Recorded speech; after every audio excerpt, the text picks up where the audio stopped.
ఒక స్త్రీ ఒక వ్యక్తి ద్వారా చాలా దారుణంగా మోసపోతుంది. నమ్మి మోసపోయిన తరువాత ఆ వ్యక్తి వదిలేసి వెళ్ళిపోయినప్పుడు ఆ బాధ భరించలేకపోతుంటది.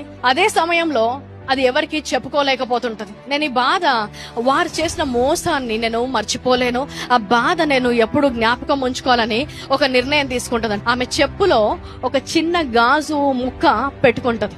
ఈ గాజు ముక్క నన్ను తాకినప్పుడల్లా కూడా వారిని నేను గుర్తు పెట్టుకుంటాను. ఆ చెప్పులో ఆ గాజు ముక్క పెట్టుకొని నడుస్తూ ఉంటది. మొదటిగా చాలా నొప్పి ఉంటది. కొన్ని రోజుల తర్వాత ఆ కాలుకి అలవాటు అయిపోతుంది. ఆమెకి బాధ అనేది ఉండదు, ఎందుకంటే కాలు మొద్దుబారిపోతుంది. కొన్ని రోజుల తర్వాత ఆమె కుంటడం మొదలు పెడుతుంది.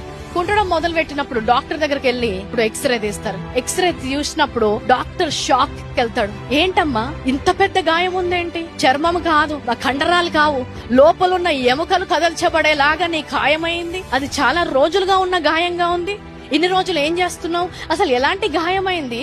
ఇంత తీవ్ర గాయాన్ని నువ్వు ఎలా తట్టుకున్నావు? ఆమె ఏడవడం మొదలుపెట్టి డాక్టర్ తో ఒక మాట అంటది, నేను నొప్పిని భరించడం నేర్చుకున్నాను గాని గాయాన్ని కట్టుకోవడం నేర్చుకోలేదు అంట. గాయాన్ని మాంచివేయడం ఎలాగో నేర్చుకోలేదు అంట.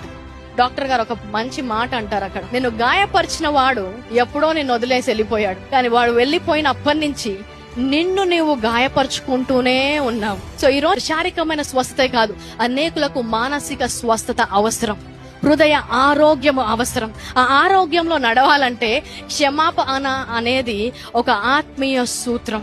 ఎప్పుడైతే మనం క్షమాపణలో నడవలేమో నీ హృదయంలోని గాయము అలాగే ఉంటది. కొన్నిసార్లు ఆ నొప్పి గుర్తులేదేమో, కొన్నిసార్లు ఆ గాయముకి అలవాటు పడ్డావేమో, కానీ క్షమించి వారిని వదిలిపెట్టినప్పుడు, నీ హృదయంలోంచి వారిని తీసివేయనప్పుడు, ఈ రోజు గాజు ముక్క నీ చెప్పులో లేకపోవచ్చు, కానీ ఆ గాజు ముక్క నీ గుండెలో ఉంటది. అది బాధపరుస్తూనే ఉంటది, ఆ గాయాన్ని పెద్దగా చేస్తూనే ఉంటది. ఆ రోజు అంతగా బాధించే వారిని కూడా ఆయన క్షమాపణతో వదిలివేశాడు. హెబ్రీయులకు రాసిన పత్రిక 12వ అధ్యాయం 15వ వచనం ఏంటంట అంటే, ఇతరులను క్షమించకపోవడంతో నీ హృదయంలో ఒక చేదు ఉంటది.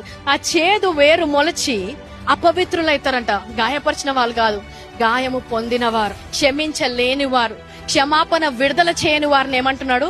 చేదు వేరు కలిగిన వారు దేవుని కృప పొందకుండా తప్పిపోతారు. అందుకే క్షమించడము వారికంటే నీకు చాలా అవసరం. ఒక్కొక్కసారి కరెక్టే, నీ తప్పు లేకపోయి ఉండొచ్చు.